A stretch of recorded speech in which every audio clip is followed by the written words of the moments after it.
समझ गए। तो ये जो नदी थी पहले 5 किलोमीटर उधर, तो 5 किलोमीटर उधर थी तो इधर लोगों का खतियानी जमीन था। अब क्या है, जो नदी धीरे धीरे इधर आ गई तो खतियानी जमीन के ऊपर से बहने लगी। तो भैया खतियानी जमीन से ऊपर से बहने लगी तो कोई फर्क नहीं पड़ता, वो सरकारी जमीन हो गया, जैसा कि सरकार का मानना है। अब मान लीजिए जो उधर से नदी इधर चली आई और उधर जो जमीन निकल गया, लोगों को मिलना चाहिए कि नहीं मिलना चाहिए? तो वो उसको क्या कर रहा है सरकार, जो उसी सरकारी जमीन रहेगा। अगर आपको लेना है तो कोर्ट से जाकर लड़के आइए। अब बताइए कौन आदमी कोर्ट लड़ने जाएगा? अब अगर निकल गया तो हमको मिलना चाहिए कि नहीं मिलना चाहिए? तो इन सब मांगों के साथ हम लोग प्रोटेस्ट कर रहे हैं। कल शांतिपूर्वक तरीका से सरकार तक एसडीओ के माध्यम से मांग भेजेंगे। सभी लोगों को एकजुट होकर के आना है और शांतिपूर्ण तरीका से इसीलिए क्योंकि सरकार जब डर जाती है ना पब्लिक से, क्योंकि हजारों लोग कल उतरेंगे, तो सरकार को जब डर हो जाएगा कि सब पब्लिक उतर गया है तो विचारकों को गुंडा को घुसा करके वो कुछ गलत कराने का कोशिश करेगा ताकि आंदोलन भंग हो जाए। और ये लोग जो मांग कर रहा है इसका मांग पूरा नहीं हो। अगर शांतिपूर्ण तरीका से और एकताबद्ध तरीका से अगर हम वहाँ प्रोटेस्ट कर देते हैं और इनकलाब जिंदाबाद नीतीश सरकार मुर्दाबाद कर देते हैं ना, तो नीतीश जी का जो कुर्सी का चारों टांग है ना वो हिलना शुरू हो जाएगा। पता है क्यों? क्योंकि 3-4 महीना के बाद क्या है, चुनाव है। तो इस बात को याद रखना है और सभी लोगों को आना है।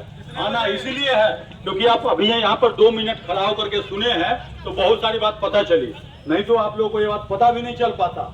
और तो और ये जानना काफी जरूरी है क्योंकि सरकार अभी कुछ दिन पहले आप देखे होंगे बहुत चीज के बारे में बोल रहा था कि ये हो जाएगा वो हो जाएगा। नोटबंदी किया, क्या बोला कि आपका अच्छे दिन आ जाएगा, नोटबंदी से सब चोरवा सब अंदर हो जाएगा, ये हो जाएगा, भस्म हो जाएगा, ये सब कहा था। लेकिन कोई फर्क पड़ा नहीं पड़ा।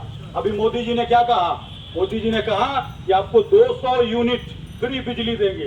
कहे थे कि नहीं कहे थे? लेकिन अब क्या कर रहे हैं, स्मार्ट मीटर लगा रहे हैं। तो स्मार्ट मीटर कौन सी में स्मार्ट है पता है? पैसा काटने में स्मार्ट है। तो पैसा आपका काटेगा, आपको पता भी नहीं चलेगा।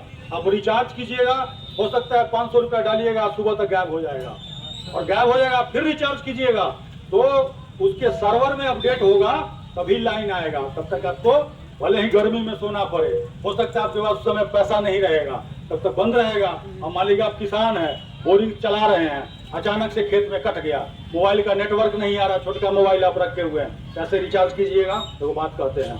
अब मान लीजिए नेटवर्क आ ही रहा है, लड़का को कहिएगा बेटा रिचार्ज कर दो, मुंबई में दिल्ली में कहीं कमा रहा है, चाहे वो फोन नहीं उठाएगा, तब तक तो आपका खेती हो नहीं पाएगा। हो पाएगा? नहीं हो पाएगा।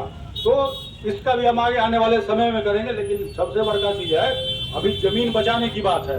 सरकार ठग करके आपको सर्वे में ले जाएगी और आपको कागज ही नहीं देगी, और कागज नहीं देगी तो आप खुद समझ सकते हैं कि क्या होगा। तो इसीलिए सभी लोग आइए और हम सब लोग मिल करके सरकार तक मांग करेंगे। और अगर सरकार हमारा मांग नहीं पूरा होगा तो इलेक्शन आते हैं। धन्यवाद। टाइम बता दीजिए।